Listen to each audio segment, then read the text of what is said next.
Assalamu алейкум, урматтуу телекөрүүчүлөр, кутмандуу кечиңиздер менен интеллектуалдар, айымдар жана мырзалар. Бүгүн 1 сентябрь 2024 жыл Элтерде Билерман Ордо күзгү сериялардын башталышы менен барыңыздарды куттуктайбыз. Мына ошентип биз ортодогу дем алуулардан кийин оюнду кайра баштадык. Бүгүн биздин студиябызда жаңы команда бет ачарга келип отурат. Бул команда бүгүн өздөрүн Премьер Лигага кирүү үчүн ат салышмакчы. Анысы урматтуу телекөрүүчүлөр, мен команда курамы менен тааныштырууну баштаймын. Демек, бүгүнкү оюнда Бекзат Акималиев, студент, Кыргыз-Түрк Манас университетинде билим алат. Команда мүчөсү радио, телеберүү жана кинематография тармагында окуп жатат. Экинчи катышуучубуз Элеонора Азамат кызы, студент, ушул эле университетте билим алат, адиси боюнча тарых. Сүйүнтбек Абакиров, студент, Кыргыз-Түрк Манас университетинде билим алат, адиси боюнча математик. Кийинки катышуучубуз Канайым Мирбекова, ушул эле университеттин студенткасы, теология тармагында билим алып жатат. Бешинчи катышуучубуз Жавахир Суфиев, Кыргыз-Өзбек эл аралык университетинин студенти, информатика тармагында билим алып жатат. Жана команданын капитаны Бектурсун Сыдыков, Кыргыз-Түрк Манас университетинин административдик кызматкери жана жаш активист. Урматтуу телекөрүүчү, биздин жаңы команданы сиздерге тааныштырдым. Бул команда Кудайым буйруса бүгүн Премьер Лигага ат салышат. Кандай оюн көрсөтөт, биз муну оюндун акырында билебиз. Дагы бир жолу кош келипсиздер, урматтуу команда. Бектурсун мырза, биринчи жолу бул команда сиздер биздин клубда ойноп атасыздар. Кандай сезимдер курчап турат? Билерман Ордого ойноо кыялы канча жылдан бери бар эле сизде? Жана интеллектуалдык майданга сиз качан келгенсиз? Ассаламу алейкум, урматтуу алып баруучу. Башында айтып өткөндөй, биз биринчи жолу студияга келип отурабыз. Билерман Ордого биринчи жолу катышып отурабыз. Кош сезим болуп атат. Бир четинен кубанып атсак, бир четинен толкундуу болуп атат. Негизи мен Билерман Ордону 2009 жылдан бери 3-классымдан баштап көрөм. ЛТР мамлекеттик телеканалынан калтырбай көрчүбүз үй бүлөбүз менен. Ошондо кыялым болгон, ушул студияга өзүмдүн командам менен катышып бир ойноп келсем деген. Арадан 15 жыл өтүп, бүгүн орундалып отурат кыялым. Ал эми интеллектуалдык майданга алгачкы жолу 2016 жылы мектепте окуп жүргөндө кирген. Анда командага ийгилик каалайбыз. Калган команда мүчөлөр менен оюндун жүрүшүндө таанышабыз. Анда эмес, урматтуу телекөрүүчүлөр, бүгүн буюрса жакшы бир оюндун күбөсү болобуз деген ойдобуз. Жаңы кошулган телекөрүүчүлөр болсо, биздин даректи жазып алыңыздар, мобилдик телефондорго жазып, бизге суроо жөнөтүүнү уланта берсеңиздер болот.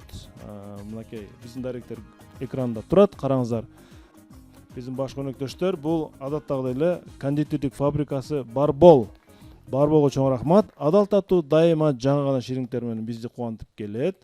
Жана дагы бир өнөктөшүбүз бул Актив Дизайн. Актив Дизайн, полиграфия жана жарнак борбору сиздерге ийгилик каалайт.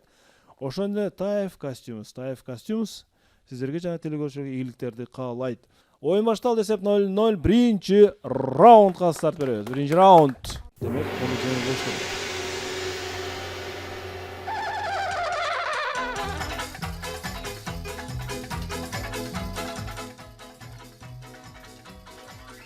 Биринчи раунд.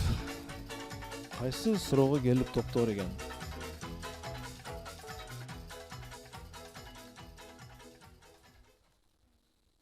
Актив дизайндан суроо туура эле таапмын. Демек, бул суроого 1000 сом акча байга катары коюлат. Урматтуу телекөрүүчүлөр, билермандар, бүгүн 1 сентябрь билим күнү Кыргызстанда. Урматтуу билермандар, дүйнөдө кайсы бир мамлекетте Монтессори деген мектеп бар. Мектептин аталышы Монтессори. Бир эле убакта 32 000 окуучу ушул мектепте окуйт. Бир эле убакта. Сиздерге суроо. Мындай мектеп кайсы мамлекетте болушу мүмкүн? Минута кетти. Монтессори дегенге караганда Японияда болушу мүмкүн. Бирок окуучулардын санынын көптүгүнө караганда Окуучунун санына деле карайбыз, ошол эле учурда мектептин аталышына да көңүл буруш керек. Монтессори Индияда да аябай көп. Индияда болушу мүмкүн. Индия болушу мүмкүн. Ооба, Индияда аябай көп. Монтессорибы? Монтессори Японский языкка караганда Индияда болушу мүмкүн. Индияга жакыныраак болуп атат да. Анан адам да көп экен да. Адам да көп экен. Индияда эң көп университетте студенттер. окутуучулар аз болсо, демек бир убакытта Мында Монтессори Индия өлкөсүндө жайгашкан болушу мүмкүн, ооба Индия. Индияда болушу. Индия окшош экен. Япония окшошпой атат да. Япония Монтессори азыраак. Ошондо Индияда бирейли. Индия ошого токтолдук, ушул жокко. Команданын атынан Сүйүнчү беребиз. сүйүнчү берерсиң.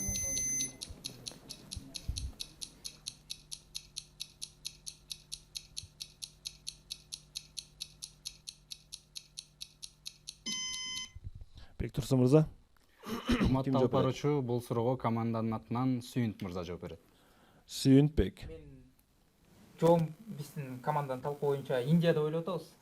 Индияда анткени студенттер аябай көп, университеттерде аябай көп студенттер жана аталышы да Индия тарапты окшошуп атат да. Ошон үчүн биздин жооп Индия. Негизи мектеп назарга тутулган 32.000 окуучу. Студенттер эмес мектеп. Демек сиздин жообуңуз Индия. Монтессори мектеби Индияда орун алган. Жооп туура. Калк аябай жыш жайгашкан жана окуучуларды батыруу аябай проблемный, аябай кыйын ал жерде. Ошондуктан бир эле убакта 32.000 окуучу бир дуалда, бир мектепте окушат. Эсеп 1-0. Команда өзүнүн эсебине упай ачты жана 1000 сом утуш команданын эсебине өттү. Экинчи раунд. Себеби азыр жакшы туура вариант чыгып калды. Айрым учурларда туура вариант чыкпай калышы да мүмкүн. Ошон үчүн мүмкүн болушунча 1 минуттан пайдаланышыңыздар керек. Экинчи раунд сиздерге каршы Амантур Мирлан уулу суроо берет. Токмок шаарынан. Негизи биздин клубда бүгүн 2 магистрдин турганы эң жакшы. Себеби магистрлер өздөрү бул команданын оюнун баалап, баа беришет оюнун акырында. Урматтуу билермандар. Исландияны билесиз, Бектурсун, Географиялык жактан кандай өлкө? Кандай шарттарга, кандай шарты бар бул өлкөнүн география жайгашкан жерин сиз мындай билесизби? Исландия Улуу Британиянын жанында жайгашкан. Океандын үстүндө. Негизи жашыл өлкө Исландия. Суукпу же жылуубу? Жылуу деп деле эсептелбейт, суук. Исландия аябай суук өлкөлөрдүн катарына кирет. Аябай суук, катуу суук болот бул жерде. Исландиядагы жашап жаткан жарандар бардыгы ушул нерсени кышка байланыштуу же кийимге байланыштуу тагыра ушул нерсени билүүсү шарт. Кышкы кийимге байланыштуу. Ал гана эмес. Мектептеги окуучулардын күндөлүгүндө ушул нерсени үйрөнүү кадимкиде предмет катары жазылган, Бектурсун мырза. Кадимкиде математика, физика деген катарында ушул нерсе турат. Сиздерге суроо. Исландияда окуучуларга предмет катары эмнени билүү милдеттүү? Минута кетти. Өтүктү байлоо же шапка ушундай нерселерге да шартты байлоо сыяктуу бир нерсе. Ошондой болушу мүмкүн. Ошону үйрөтөт окшойт, кийимге байланыштуу. Кийим тиги жок. Жок, үйрөтүү болсо анда тигүү болушу мүмкүн го дейм. Анткени бул деген териден бир нерсе жок, аз эмес да. Жок, какой кийинүү эмеспи? Мисалы, шартты байлоо. жылуу кийимди туура кийин. Кичине эле. Жок, ошону атайын. Колгапты, баш чач эме шапканы кийип туура кийишти. Туура кийинүү же болсо ошону. Кичинекей класстарга өтүш. Шартты байлоо эмеспи? Шартты туура байлоо Шартты туура байлоо сыяктуу. Ошол нерсени эми жалпы эле жалпы туура кийинүү, өтүктү кантип кийиш керек? Шапканы Кантип кийиш керек? Шапканы жеңил болуп кулактары кийгенди эле үйрөт. Типа кичинекей бөбөктөргө типа кантип кийинет ошону үйрөтөбү. Ошону үйрөтүш мүмкүн. Кантип жылуу кийинетпи? Кышкы кийимдерден эң татаалуучу шарт болот. эгерде туура кийине албаса тоң калат. Тоң калат, ооба. Үшүк алат. Үшүк алат. Анда ушул жооп болот. бирок кийинүү дегенде кийим тигүү дегенчи Советтер Союзунда деле футурутта Банальный жооп болуп калат да, ооба кийим тигүүнү. кийим тигүү болсо мындай жайкы кийимди эле тигисе болот да. Баарын адамдын башка боюнча кийим боюнча башка бут кийимдерден кийим боюнча башка эчтеке бут деле кийимдер билбейм. боюнча Болсо кийимдердин өзгөчөлүктөрү Жок, Ошо бут кийим дегенде бир эле кийимге басым жасалбайт да, жалпы кийимге. Жалпы кийим кышкы кийим деп атат. кийимдери бут кийими болсун. Туура кийинүүнүн,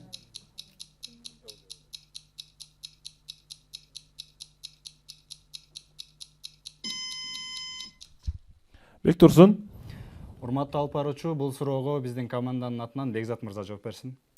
Бекзат мырза, кийимге байланыштуу эмнени билүүсү шарт окуучулар үчүн? Кышкы кийимге. Ассаламу алейкум, урматтуу алып баруучу, Алейкум ассалам. урматтуу Ордо.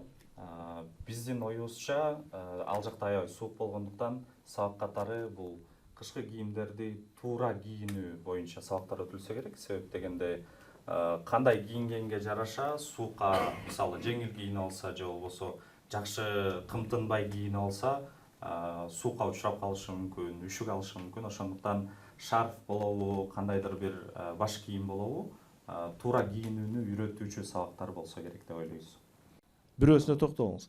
Ушул муногу нерсени туура кийинүүнү үйрөтөт дегендей. Бекзат. Тагыраак тактала турган болсок, шарфты туура байлоону үйрөткөн сабак болсо керек. Шарфты туура байлоону үйрөткөн сабак. Жооп кабыл алынат. Өзүңүз шарф байлоону адат кыласызбы кышында же андай адат жокпу сизде? Өзүм нарындан болом. Бизде дагы Кыргызстан, Исландиясыбы? Суук болсо керек чындап. Бирок негедир шарфты көп тагына бербейм. Андай адат жок. Андай адат жок. Негизи байлашты билесизби? Видеодон көрүп үйрөнсөм керек. Азыр билбейм точно. Туура жооп. Исландияда мектеп окуучуларына күндөлүгүнө кадимки предмет катары свитердин үстүнөн шарфты туура байлоону үйрөтүшөт экен. Себеби шарфты туура байлоо бул чындыгында мындай маданий көрүнүштүн бир катары эсептелгендиктен дагы окуучуларга ал эми баардык жарандар Исландиядагы милдет мындай аны билбесе уят экен да. Шарф байлоону билбесе уят экен. 2-0 эсеп. Команда дагы бир упай өзүнө алды. Жакшы азырынча. Бул команда бүгүн премьер лигага ат салышып жатат. Азырынча 2-0. Оюн улантылат. 3-чү раунд.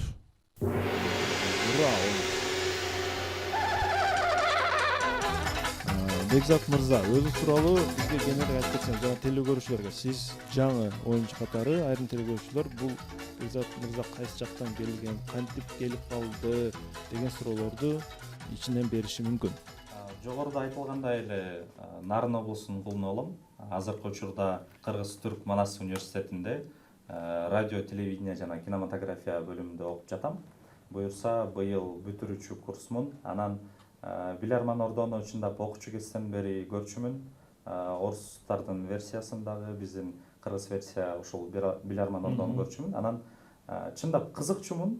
Эч качан ойлогон эмесмин ушул столго келип ушул жерде оюн өткөзөм деп. Анан жаштын тилегин берет экен, ушул жерде эң сонун атмосферада эң сонун оюн куруп отурабыз. Ийгилик. Кинематография тармагын тандалганыңыз бул сиздин өзүңүздүн эркиңизби же үй бүлө ата-энеңиз оку дедиби? Негизи көп суроо болгондо айтам.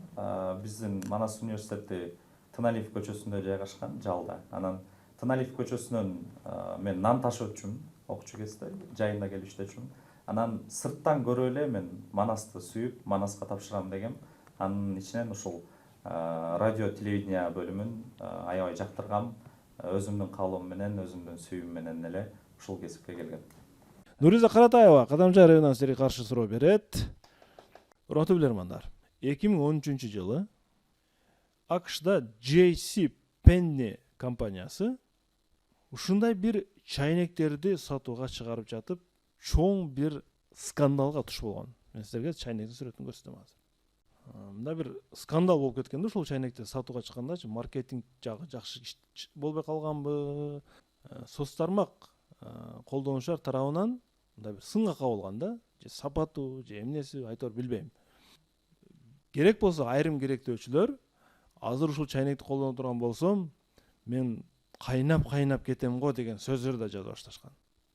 Компания өзү буга жооп кылып, Бул кадимки болоттон жасалган чайнек. Туткасы аябай мындай ысып кетүүдөн сактайт. Жакшы жасалган чайнек деп канча реклама кылса дагы сын токтобойт. Урматтуу билермандар. Бул чайнектин скандалга туш болушунун себеби эмнеде болушу мүмкүн?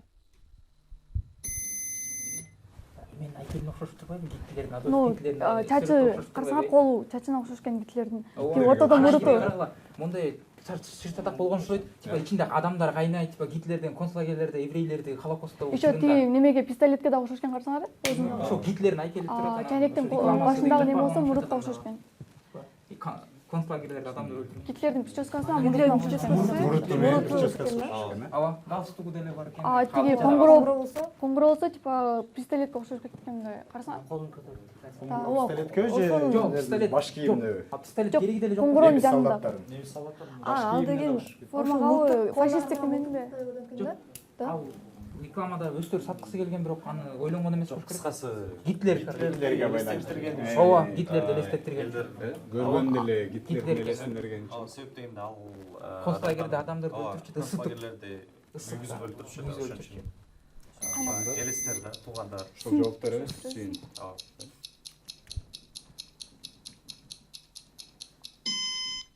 Бектурсун.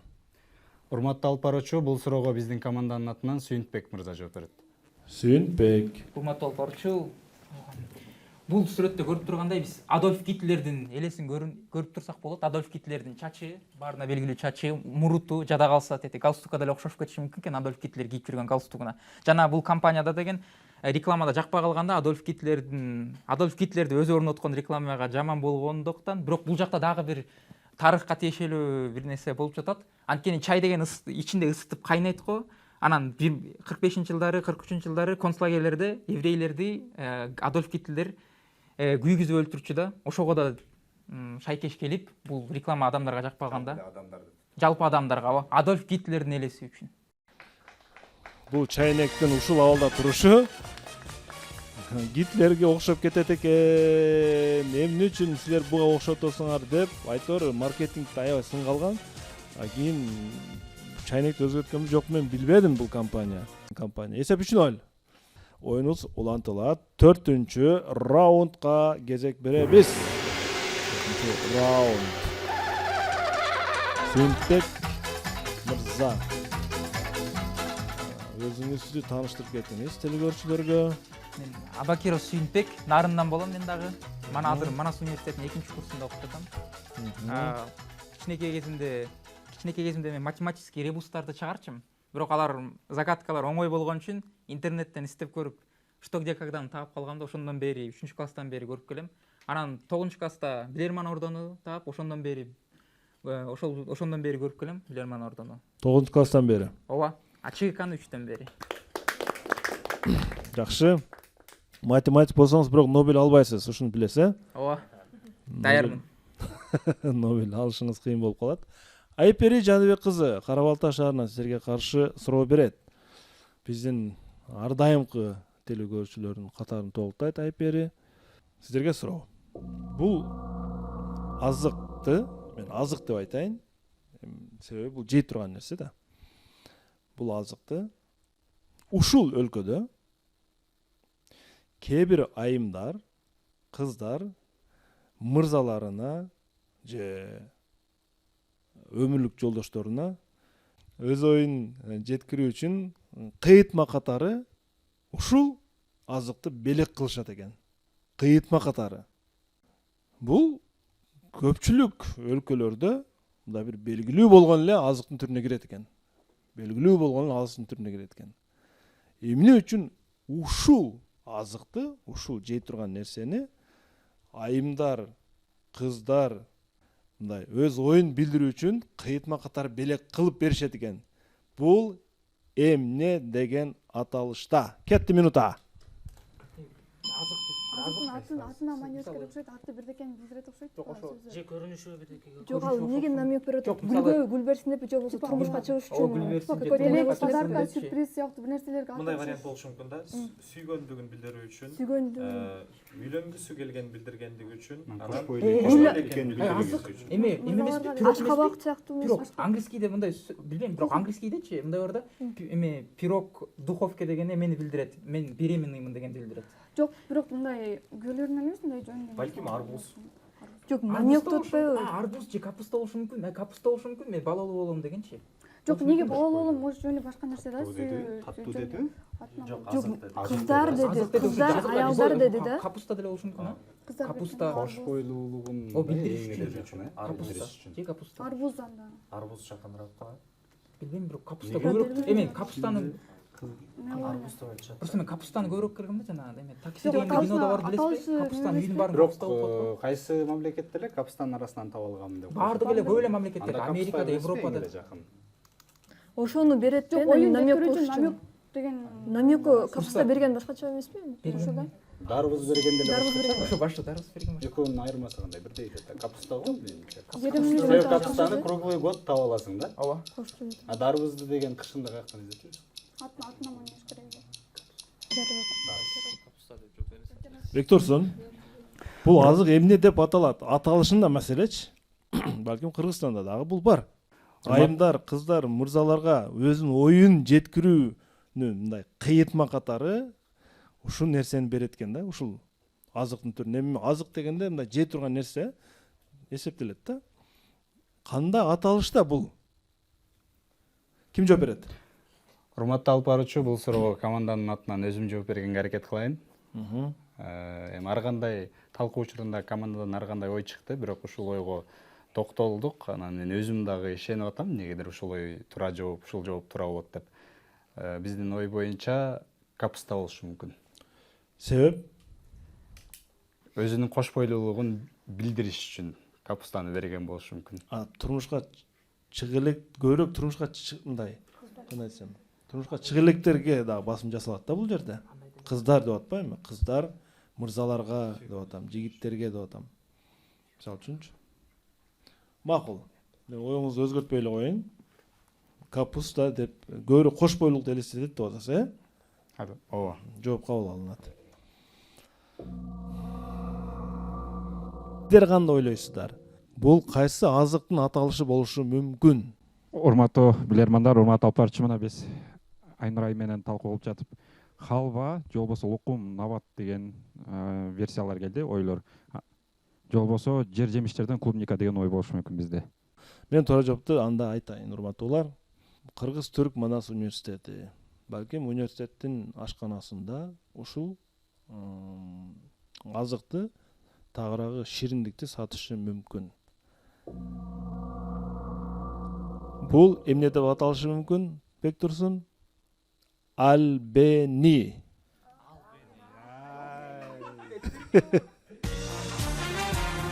Түрк тилинде мени ал дегени түрктөр эмне дейт, Бектурсун? Альбени дейт да, туурабы? Альбени шириндиги, урматтуулар.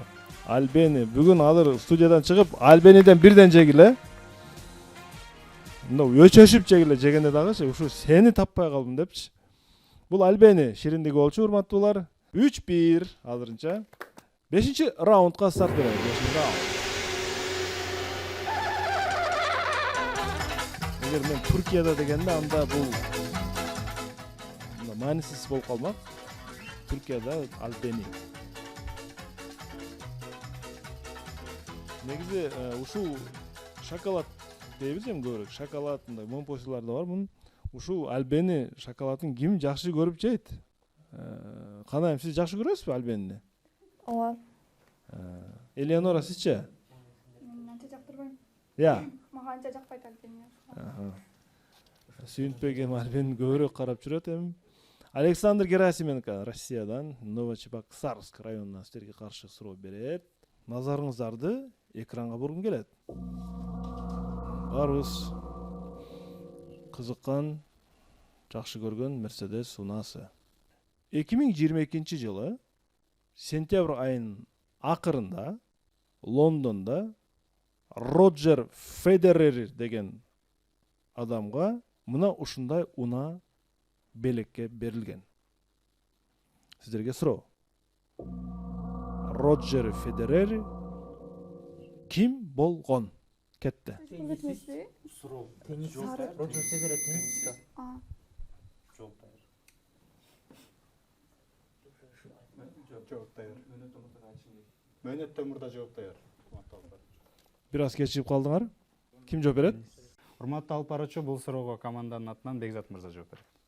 Дароо колду бармак көтөрүш керек, ошондо мен токтотом. Жооп бериңиз, Бекзат.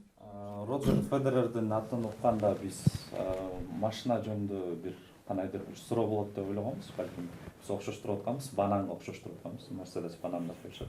Анан менин так билишимче Роджер Федерер бул теннисист. Чоң шлем турнирин бир канча жолу жеңген. Ошондуктан биз чоң теннис менен шайланган спортчу деп эсептейбиз. Унаанын тенниске кандай байланышы бар? Унаанын тенниске айтылгандай биз бананга окшоштуруп атабыз. Негедир анткени Мерседес банан деп коюшат. Так эмесин билбейм.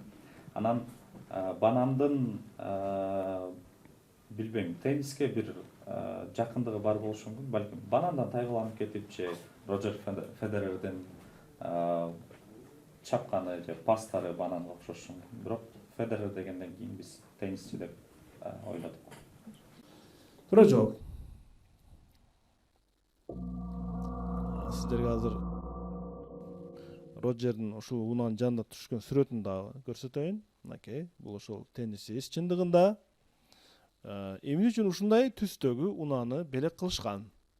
Себеби Роджерге өзүнүн себеби карьерасын жыйынтыктаган Роджер жана ага ушундай түстөгү теннис топчосунун түсүндөгү Мерседести белек кылышкан. Негизинен жооп туура. 4-1. 4-1 болгон кечирээк айтып калдыңар, үнөн болбой калды минута.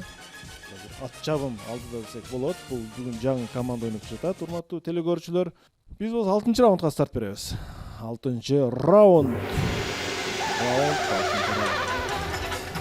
Клубда билермандар азырынча аз болгондуктан ордого суроону бүгүн ойнотпойбуз. Себеби командалар толук эмес, көпчүлүгү каникулда дагы деле айылда жүрөт. Сиздерге каршы Василий Станчук ойнойт. Биздин дагы бир телекөрүүчүбүз, көрөрманыбыз Беларусь мамлекети Брест облусунан.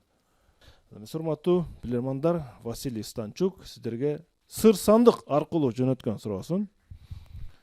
Студияга сыр сандык чыгат.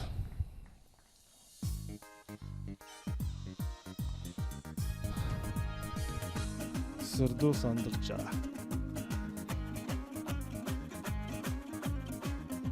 Алтынчы туюмун кандай иштейт Бектурсун? Жакшы эле негизи. Урматтуу билермандар, сиздердин назарыңыздарга Гаванадагы тамеки чыгаруучу фабрикада бир көрүнүш. Ушул сүрөттө, бул толук эмес алынган форматты сүрөттүн, ушул сүрөттө жогорураак жагын дейбизби, дагы бир адамды көрсөк болот. Бирок азырынча ал көрүнбөйт. Ал адам бул кызматкерлерге окшоп дагы кийинген эмес. Буларга окшоп дагы иштебейт. Ал бир стандарттык эмес бир жерде отурат жана ошол жерде стул бар. Стулдун үстүнө отуруп ал өзүнүн жумушун аткарат. Кандайдыр бир кесиптин ээси ошол адам. Кандайдыр бир кесиптин ээси. Ал могу жерде мондай кызматкерлерге окшоп иштебейт. Эми сиздерге суроо, урматтуулар. 1932 жылдары, 1931 жылдары, 31 жылга чейин бул жакшы эле иштеп келген бул фабрика. Ал киши дагы өзүнүн жумушун жакшы аткарган, кызматкерлер да жакшы иштеп келген. 31 жылдан кийин бул фабрикада эмнегедир конфликттер чыга баштаган. Кызматкерлер менен жетекчиликтин ортосунда бир конфликттер чыга баштаган. Натыйжада бул конфликттер күчөп отуруп кээде көтөрүлүшкө чейин айланып кеткен учурлар болгон Бектурсун. кызматкерлер көтөрүлүшкө чейин чыгып кеткен. Фабриканын жетекчилигине бул көрүнүш жакпай калгандагы, мындай бара бере турган болсо, мен чоң көйгөйгө туш болом деп туруп, тиги кишини ал жерден, тиги кесиптин ээсин ал жерден чыгарып салган. Жана анын ордуна сыр сандыктын ичиндеги предметти алып келген. Сиздерге суроо. Сыр сандыкта эмне бар? Кишини алмаштырып отурган нерсе. Киши эмне кылган? Фотограф, радио сыяктуу бир нерсе эмеспи? Жок. Тамекини чеккенде бул жака эмне менен башында алмаштырып? мага деле дегустатор деген ой келди. Ал неме кылган эмеспи? Жаңылыктарды айтып турган эмеспи? Типа, мисалы 1931 Аль Капоне камалган ошонусу бар да. Аль Капоне камалган. Радио деп эле Радио болушу. Радио болушу мүмкүн. 31 жылы. 31 Именно 31 жылы. Жылга чейин радио чыккан эмес. Жок, балким булар Барбаксы иштешпей калышкан да, ошону угат. Аль Капоне 31 жылы Жок, камалган. Ушулар Камера эмес, а? Камера? Ошол киши байкап отурган, анан бул камера. камера 31 жылы. Жок, ал кезде жок болчу. Радио Бар болчу. Радио бар болчу. Радио 890. Эмне конфликттер чыгып баштаган, Балким иштебей калышкан. Ал жаңылыктарды айтып турган. Типа алысып кетишкен. Алысып кетишкен, тамекини чегип кетишкен ошол жолдонбу? Жок, конфликттер чыгып көтөрүш, типа ал бир нерсени Балким айтса, ал алар менен таандашкан. талашкан эмеспи? Футболдун немелерин айтып турган эмеспи? Аны талашкан эмеспи? Неме боюнча, командалар боюнча бул Аялдар отурат да боюнча Жок, футбол. аялдар жолго кызыкпаса керек просто.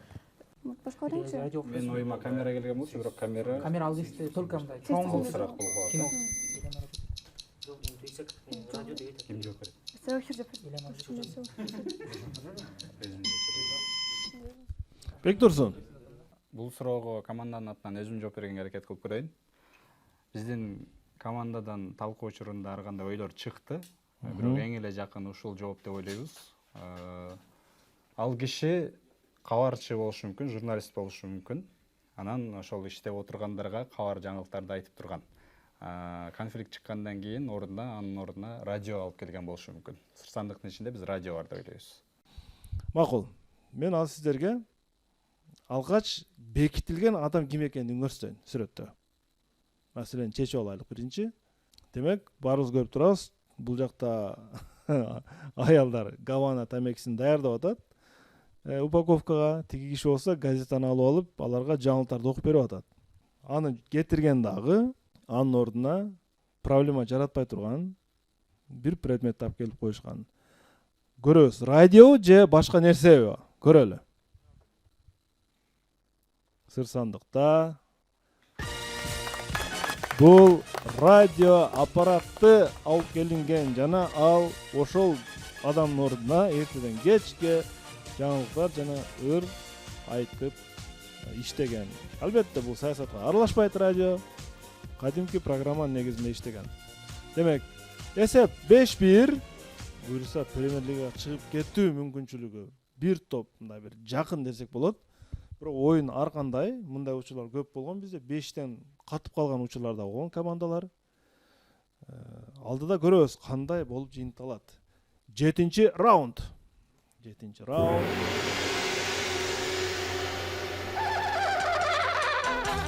Таныштыруу кезеги Канайымга келди. Канайым, кайсы жактын кызы болосуз? Силермен ордун кантип кетип калдыңыз? Ушул тууралуу сизден экөө сөз. Саламатсызбы? Мен Нарындан болом. Мен дагы азыркы учурда теология факультетинде окуйм, Манас университетинде. Чын айтканда, Лерман Ордону 2021-ден баштап көрүп баштадым окшойт. Ошондон бери көрүп атам. 2021-жылдан бери, Ооба, ошо студент. квиз оюндарына катышып турасызбы? Ооба, катышып турабыз. О, блиц раунд, мынакей. О, блиц.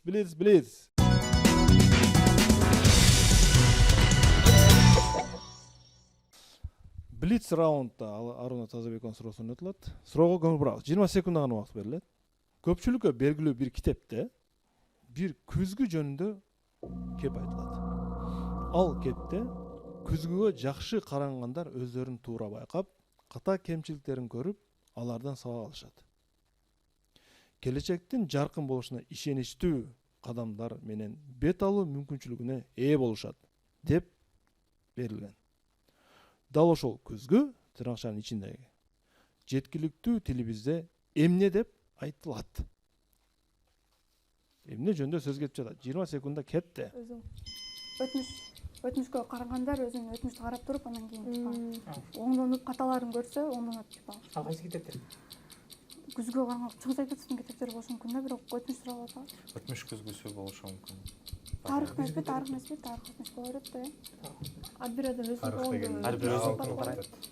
Өзүнүн тарыхын жок, тарых өтүнүш бир эле го. Эми өтмүш десек жакшы болот. Тарых дегенден жалпы. Бектурсун ким жооп берет? Урматтуу алып баруучу, бул суроого команданын атынан Элеонора айым жооп берет. Элеонора. Урматтуу алып баруучу, биздин оюбузча бул өтүнүш, тарых, өтүнүш адам өзүнүн тарыхын, өзүнүн өтүнүшүн карап, каталарынан сабак алып, өзүн оңдонот сыяктуу. Ошону өтүнүштү күзгүгө салыштырган окшойт жазуучу. Биринчи суроонун жообу туура, бул тарых. Экинчи суроо. Нурзат Мусаланова. Биздин телекөрүүчү, сиздерге каршы суроо Талас облусунан. Айтмакчы Нурзат айым мыкты жакшы ойногон билерманга менде белек бар деген, бирок ал белекти өзү кийинчерээк берет окшойт. Бишкектен береби? Айтор ушинтип айтты. Саламдоо жеткирип коюңуз деди. Ал кандай белек экенин мага да айткан жок. Айтор ушу өзү тандайт экен. Ушул жакшы же болсо балким магистрлер тандаган оюнчу болушу мүмкүн. Нурзат Мусаланованын суроосу. Урматтуу билермандар, суроо. Норвегиянын китепканаларынын китеп окурмандары, Норвегиянын китепканаларынын китеп окурмандары үчүн өзгөчө жеңилдиктер бар китепканаларда, Норвегияда. Ал кандай жеңилдиктер болушу мүмкүн? Караңыздар. Китеп окуучулар үчүн эң жакшы мүмкүнчүлүктөр каралган өлкө болуп эсептелет. Эми Норвегия жөнүндө эгерде китепкана тууралуу маалыматтар боло турган болсо, анда сиздер бул суроону табышыңыздар мүмкүн. Китеп окуучулар үчүн Норвегияда кандай жеңилдиктер, кандай мүмкүнчүлүктөр каралган деп ойлойсуздар? 20 секунда кетти. Норвегия суук түндүктөр, Нидерланд. Жок, кайсы бир өлкөдөн эле болчу да, китеп окуп, анан кайра ошону сатсаң болот. Жок, берсең Өзүң китепти алып келип, китепти алсаң болбойбу? Китепканадагы китеп окурмандарга Китепте жанында лифт сыяктуу нерсе жок, баягы бийик китепкана болсо ошол өйдөгө жеңилдик болгону Балким жок, чай эмеспи же кофе сыяктуу. Чай, кофе. суук жерде болушу Ал мүмкүн. жерде көп эле мамлекеттерде андай бар болчу да. анда бул университетте жогорку окуу жерде контрактка жеңилдик эмес. Китеп окуганда. Китеп канчалык көп окуса, типа Ошончо деңгээлде льгота. Кандай жакшы жеңилдиктер жана мүмкүнчүлүктөр каралган? Бектурсун. Команданын талкуу учурунда көп эле ойлор чыкты. Ошол эле учурда ысык чай, ысык кофе берилиши мүмкүн жеңилдиктер деген. Биздин негизги жыйынтык ой боюнча китеп канчалык көп китеп окуган окурманга кийин окууга тапшырганда, жогорку окуу жайга тапшырганда контракттан жеңилдик льгота берилиши мүмкүн. Китепти канчалык көп окуса, жогорку жайда контрактына жеңилдик болушу мүмкүн, Жооп кабыл алынат. Туура жооп. Китепканаларда өзгөчөлүгү. Эгер окуган китепти кайтарып бере турган болсо, алган китепканага эмес, башка китепканага дагы барып каалаган китебин алса болот экен. Ошол китепкана кагаз жазып берет экен. Бул биздин окуучубуз ишенимдүү жана китепти өз убагында кайтарып берет. Каалаган Норвегияда китепканадан ошол бекерге китеп окуса болот экен. Мына ушундай мүмкүнчүлүктү Норвегия гана карап бериптир. Тилекке каршы биринчи раундда команда экинчи суроодон токтоп калды. Туура эмес вариантты айтып, Нурзат Мусаланова биздин телекөрүүчү тарапка да 1 упай келишине себепчи болду. 5-2. Мындайча айтканда бир гана упай турат. Азыр 6 болсо команда жеңишке жетишет. Оюн улантылат 8-чи раунд. 8-чи раунд.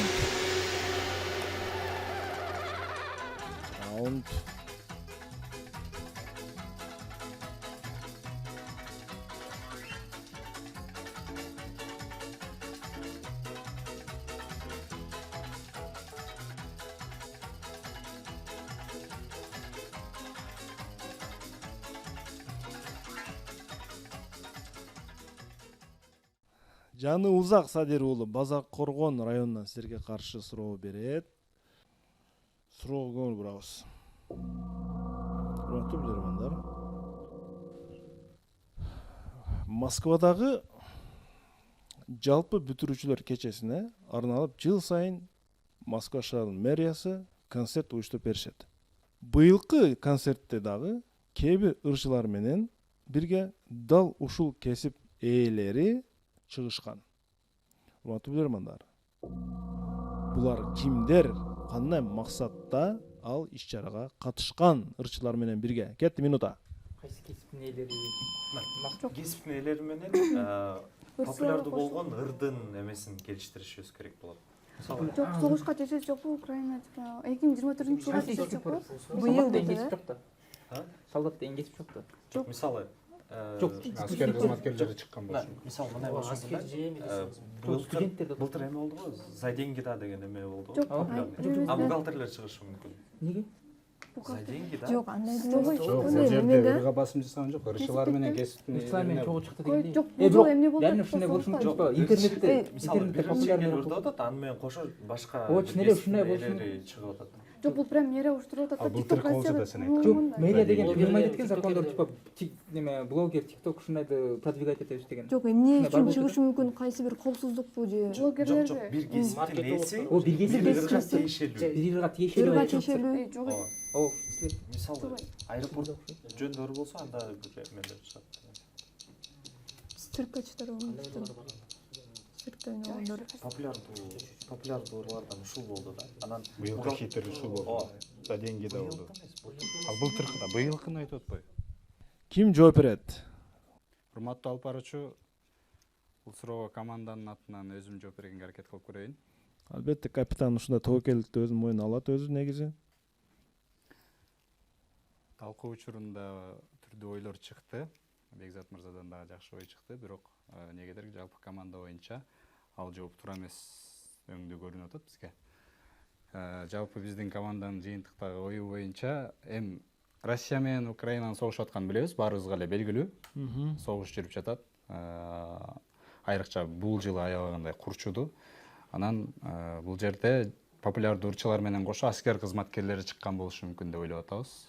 Эмне себептен? Жарандардын патриоттуулук, мекенге болгон патриоттуулук сезимин ойготуу үчүн.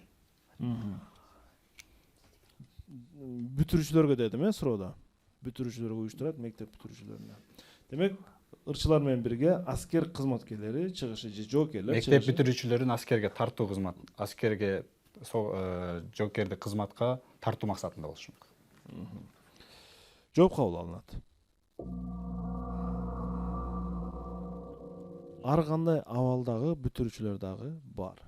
Демек, ырчылар менен бирге сурда котормочулар сахнага чыгышат экен.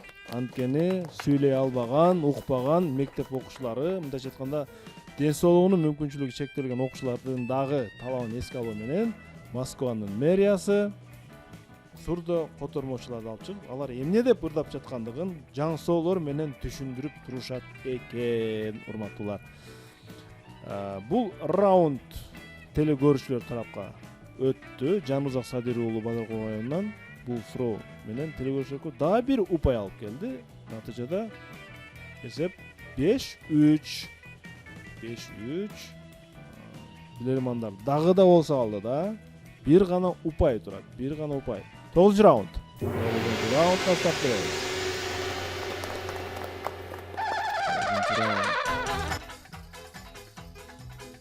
Куиз оюндарында, демек булар сиздер бүгүн Билерман Ордо үчүн бир команда болуп келдиңиздер. Негизи куиз оюндарында ар кандай команда менен ойногонсуздар, Бектур. Ушундайбы?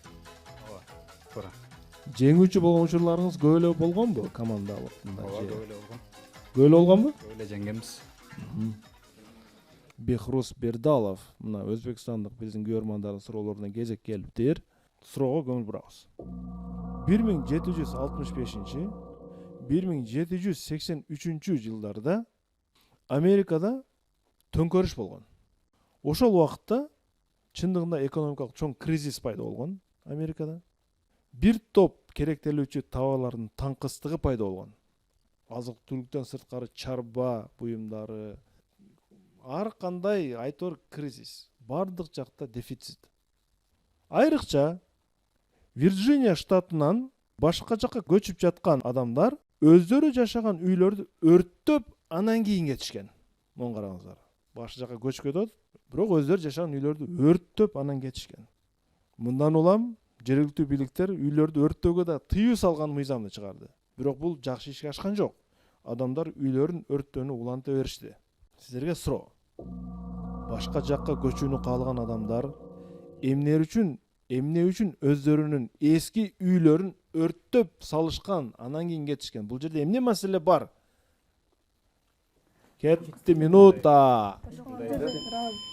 Экономикалык каатчылыкта да кризис да бар. Эгерде ал үйдү ошол боюнча калтырып койсо, ошол үй үчүн салык төлөй берген. Салык төлөбөш үчүн үйүн өрттөп, жок үйгө салык төлөгөн. Эч ким алган эмеспи? Бирок Бирөө жашай албайсың депи, мисалы Экономикалык кризисте ким сатып алат? жок, мисалы граждандык согуш болгондо, кысты деген вариант. товарларын таңкыс анан эме жылдарды караш керек да. граждандык согуш жылдарда Налог деген жагы слишком ак менен каралардын баалуу ортосунда болуп. дагы неме болгон. Вирджиния штаты жаман расистский мамлекет болчу. Ал бул кезде деген эме расизм запрещенный болгон жа.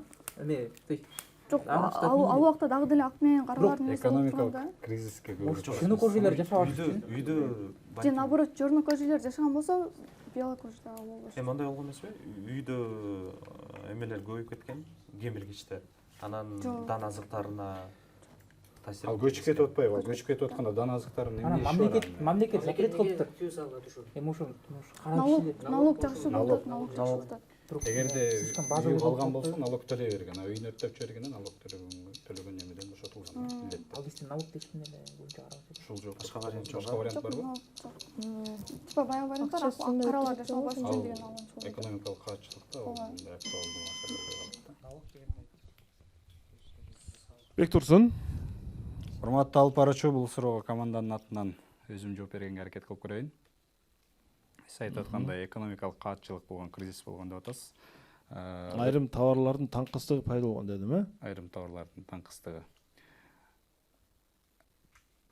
Эми баягы үйгө болгон салыкты төлөөдөн качуу үчүн өрттөп жиберишкен деген ойго келип атабыз. Салык төлөбөө үчүн мамлекетке. Жооп кабыл алынат. Сагын мырза, версия жокпу?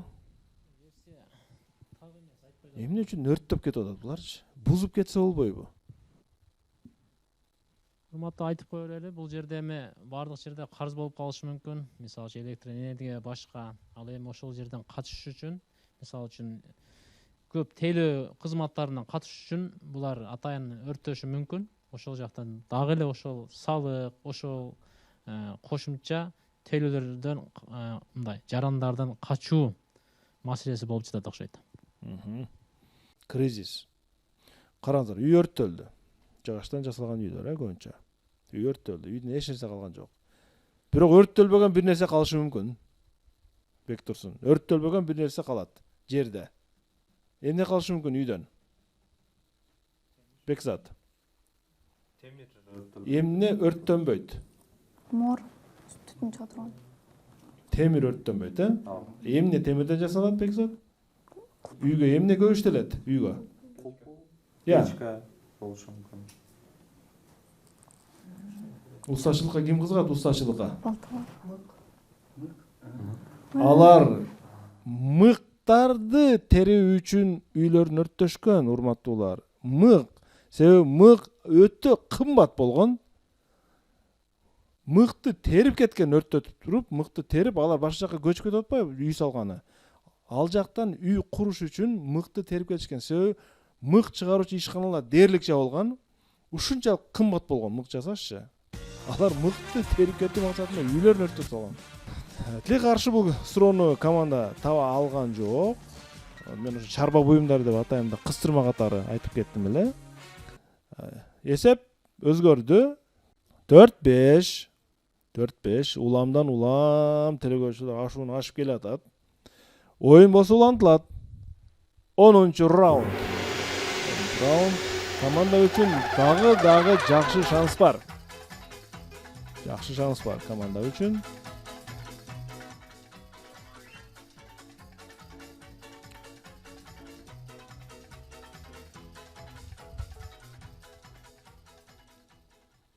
Сиздерге каршы Жахангир Кайнаров, Өзбекистан Сырдария облусунан, Сардоба районунан сиздерге каршы суроо берет. Жахангир Кайнаров. Урматтуу билермандар. Карайым деген бир эл бар. Билесиздер, бул кайсы жерде жашайт булар? Бектурсун. Сүйүнтбек. Билбейт ким. Бул өтө аз сандагы элдер. Крымда жашайт.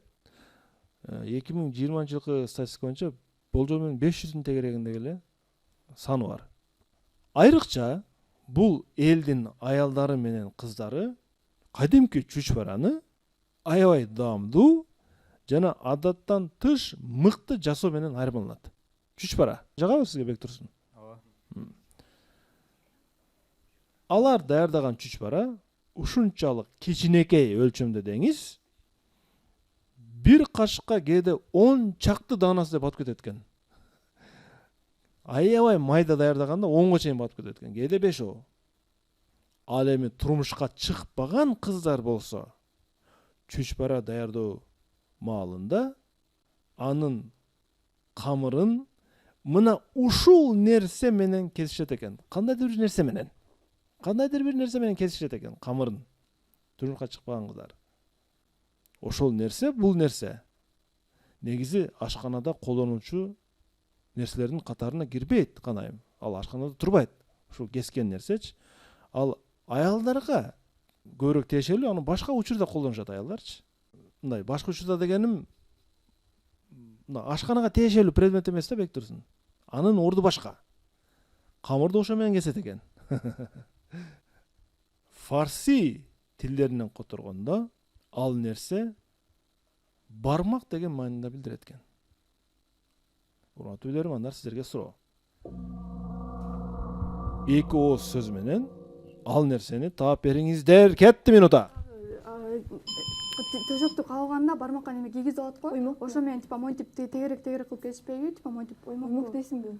Атын билбейм да, типа. Бул жакта ооба турмушка чыкпагандар эле, турмушка чыккандар болсо ал бручальный косо Ийне кирип кетпес үчүн колуна бармагына киргизип алат. Эки сөз болот да, ошол тегерек болуп атат, ошо монтип. Эки үндүү сөз менен деди. Эки ооз деди.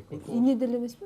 Өтөкшеге болсо. Жок, ийне менен мынтип отурбайт да, оймок менен эле типа монтип кете берет. Оймок дагы эки сөз. Мына турмушка чыкпаган.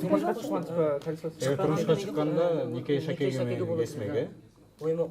Тегерек формасында болуш керек. Ооба, тегерек формасында. Бирок эки сөз Деген ошо да. Ал азыр кээ бирлери шакек формасында, ортосу мындай тегерек болот. Кээ бирлери уже бармагына монтип киргизип алат.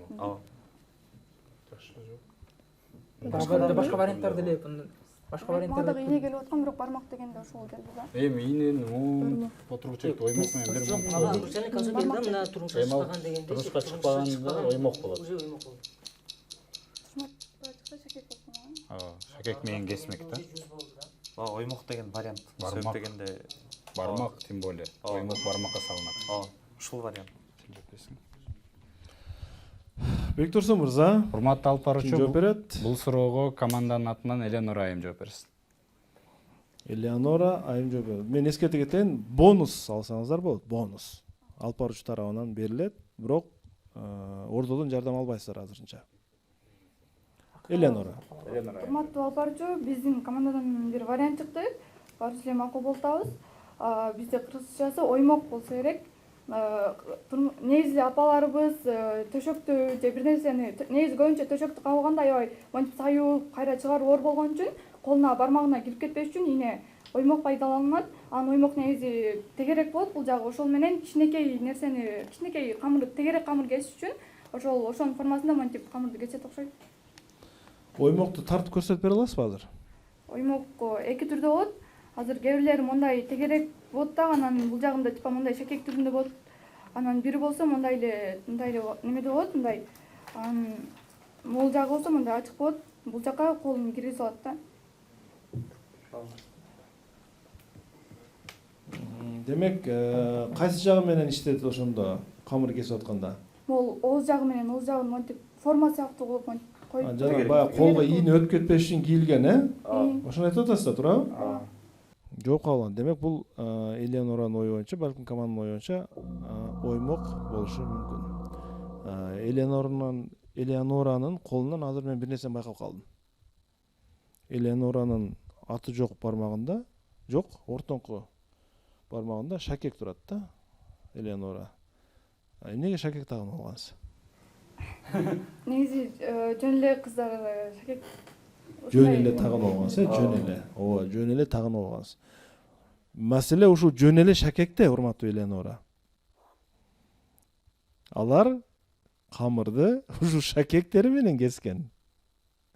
Анткени ниет кетип атат, бул жердечи ниет кетип атат. Биз ушул келечекте биз дагы жакшы мырзаларга турмушка чыксак деп баягы апалары менен отурганда, жеңелери менен отурганда, эжелери менен отурганда жакшы тилекте шакектерин чыгарып чүчбараны кесишет экен. Сүйүнтбек. Мен Эленорам колундагы кадимки тирүү мисалды айтып атам да. Эленора мына билбейм кандай ниетте таккан, бирок жөн эле деп атат. Негизи ушу жөн эле да маселе. Жөн эле шакекти чыгарып ошо менен камыр кесет экен. Шакектер менимче ортодо чыкты, Сүйүнтбек, басым жасалган үчүн ошого биз. Шакек деген сөз чыкты ортодон. Бирок шакек эмес, оймокко токтолдуңуздар, себеби оймокту мынтип басып эме алат депчи. Бул кадимки нике шакегине окшогон шакектерди иштетишет экен, урматтуулар. Ай. Бир кадам калды. 5-5 эсеп, урматтуулар. 5-5. Мына теңдешүү. Көрдүңүздөрбү? Телекөрүүчүлөр бир паста жетип алат ушинтип. Жахангир Кайнаров Өзбекстандан бул суроонун ээси, куттуктайбыз. Телекөрүүчүлөр тарапка бир ука алып кел. Эми маселе өтө олуттуу болуп калды, Сүйүнтбек. Өтө олуттуу. Эми же бул жака ойт, же бул жака ойт. Мен айтар элем, максималдуу түрдө аракет кылышыңыздар керек. Максималдуу түрдө аракет кылыш керек. 11-ci раунд. Премьер-лигаға чыгып кеттиңиздер, урматтуу билермандар. Бул эң жакшы мүмкүнчүлүк. Премьер-лигаға чыгып кеттиңиздер. Бонустан пайдаланыңыздар. Кимге келди? Сиздерге каршы Гүлмира Туганбаева Токтогул районунан суроо берет. Экинчи дүйнөлүк согуш маалында фронт таласында журналдар кадимкидей тынбай жөнөтүлүп турган фронтко. Анткени аскерлер, жоокерлер жаңылыктарды окуш керек, ырларды окуш керек, чыгармаларды окуш керек дегендей. Бирок ошол журналдарда ушундай белгилүү бир фразаны кезиктирүүгө мүмкүн эмес эле. Журналдарда, гезиттерде жазылчу белгилүү бир фразалар болот. Редакция тарабынан. Ошону кездештирүүгө мүмкүн эмес эле ошол кезде журналдардан. Силерге суроо, урматтуу билермандар. Ал кандай фраза болушу мүмкүн? Белгилүү фраза. Кезиш журналдарды кездештиребиз бизчи? Кетти минута. Фраза болгону. Ал мындай болсо керек типа, немени билдирип койбош үчүн да, жердичи.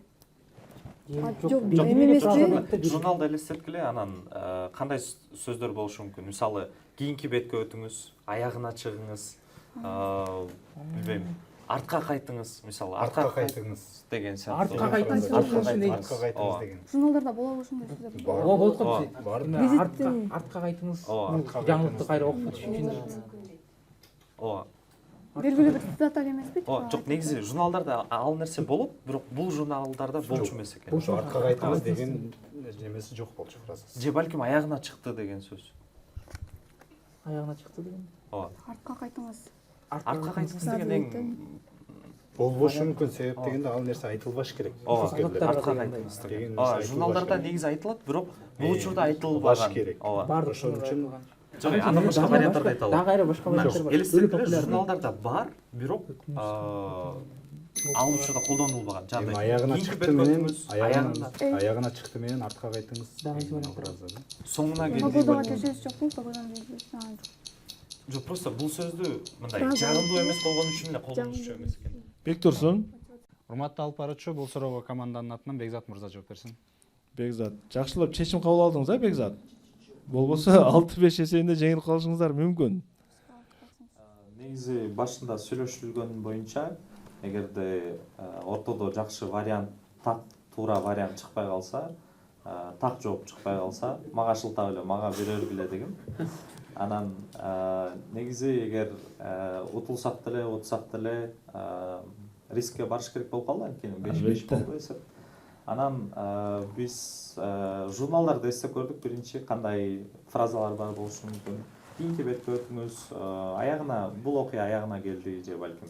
Анан биз патриоттуулук сезиминде ар дайым айтып келебиз, ошо артка бир дагы кадам аттабагыла деген. Анан биз артка кайтыңыз деген же болбосо арткы бетке кайтыңыз деген сыяктуу фразалар болот. Анан артка кайтыңыз деген фраза болгон эмес деп ойлойбуз. Соңуна чыкты. Артка кайтыңыз деген фраза болгон эмес. Түшүнүктүү. Жооп кабыл алынат. Туура жооп. Фронттогу журналдарда баарыбызга белгилүү болгон уландысы кийинки сандарда деген фраза жазылбай калган. Себеби чыгарма болобу, роман болобу билесиздер, уландысы кийинки сандар деп жетелеп кете берет да. Сериал кылыпчы. Ал эми фронттогу журналдарда ал фразаны алып салган. Уландысы кийинки сандарда деген фразаны алып салган. Себеби психологиялык жактан жоокерлерге мындай күтүп калбасын деп туруп толук жазып жөнөтүшкөн. Ай. Менин өкүнгөнүмдү сиздер билсеңиздер эле. 4-1 эсебиндеги команданын акыбалы. 4-0, 3-0 эсебиндеги команда. Мен айттым го. Бачын болуңуздар. Эч нерсе эмес, 1 упай. Эч нерсе эмес. Кол чабуулар. Мына бул жерде Сагым мырза турат. Бул жерде Айнура Валижанова турат. Эң күчтүү командалар мындай эсепте ойносо жакшы көрсөткүч деп эсептейбиз. 1 упай менен калып кеткен дегенчи. Болгону командада чоң айырма бар эле ортодо. Ошол айырманы команда мындай бир кармап кала алса болмок. Жок дегенде 5-5 эсебинде эң акыркы раундда кармап калса болмок. Бирок эч нерсе эмес. Бул биринчи оюн. Биринчи оюнду мен эң жакшы көрсөтүш менен ойноду деп эсептейм. 5000 сом акчаны ушул командага мен бонус катары, мындай бир сыйлык катары ыйгарамын. Ошо мэриясынын демөөрчүлүгү астында. Эгерде команда жеңгенде балким мындан да көбүрөөк акчага ээ болмок. Бирок азырынча ушул бонус катары биз ыйгарып турабыз. Урматтуу алып баруучу, уруксат берсеңиз 1-2 оз сөз команда боюнча. Команда негизи дээрлик өтө жакшы, мыкты баштады. Өтө жакшы оюн көрсөттү. Себеби айрыкча башталышында Бекзат инебиз, Бекзат мырза өтө сонун командага упайларды алып келди. Ошо менен биргеликте Сүйүтбек инебиз, албетте мына команда баары бир окуу жайдан буга чейин ойноп, бул жердеги биздин Эрлан мырза дагы айтып атат, бул жигиттер, балдар, кыздар окуу жайда активдүү болгон студенттер деп биз ушундай студенттер менен сыймыктанабыз. Бирок тилекке каршы утулуп калды. Өзү негизи жакындан Олимпиада оюндары бүттү. Кээде медаль ала албай калды биздин спортчуларыбыз. Бирок бир нерсени айтыш керек. Өзү барган чоң эрдик да ал жерге катышканчы. 4-орунду алабы, 14-орунду алабы, бүгүн дагы тең барып, керек болсо жеңебиз деп. Бирок тилекке каршы кээ бир учурларда тажрыйба жетишпей калды. Бир аз командалык, бир аз ауыра. Себеби 100% команда ар бири 3-4 гана оюнчу ойноп калды. Бул эми мындай кеңешибиз гана. Кийин баары ойносо, бирдиктүү болсо, бири-биринин оюн толуктаса, сонун ийгиликке жетишет деген ойдобуз. Капитан дагы аракет кылды, оор учурларда, бирок тилекке каршы туура вариант чыкпай калды. Көбүрөөк мен акыркы мындай вариантты алган үчүн, жоопкерчилик алган үчүн Бекзат мырзага дагы мыкты оюнчу активдүү катышууну берсек болот. Ошол эле катарда көп варианттарды алып берди. Ошондуктан бул жигиттин дагы команда үчүн бүгүн кошкон салымы чоң. Буюрса кийинки оюндарда мыкты ийгиликтери жетишет деген ойдобуз. Рахмат. Бар бол шириндиктерин студияга алып киребиз. Урматтуу билермандар, урматтуу команда, Барболдун шириндиктери сиздердин назарыңыздарда. Барболго чоң рахмат. Ар дайым таттуу, адал, дайыма жан гана шириндиктер менен бизди кубанып келет. Бул шириндик албен эмес, бирок Барбол. Бектурсун Сыдыков жетектеген Кыргыз-Түрк Манас университетинин командасы бүгүнкү оюнда 1 упай менен жеңилип калды. Буюрса биз кийинки этапта, кийинки сезондо Бектурсун мырзаны ушул ордодон дагы бир ирет Премьер-лигага ойношун күтүп калабыз. Ага чейин командада мыкты даярдыктарды көрөт деген ишеничтебиз.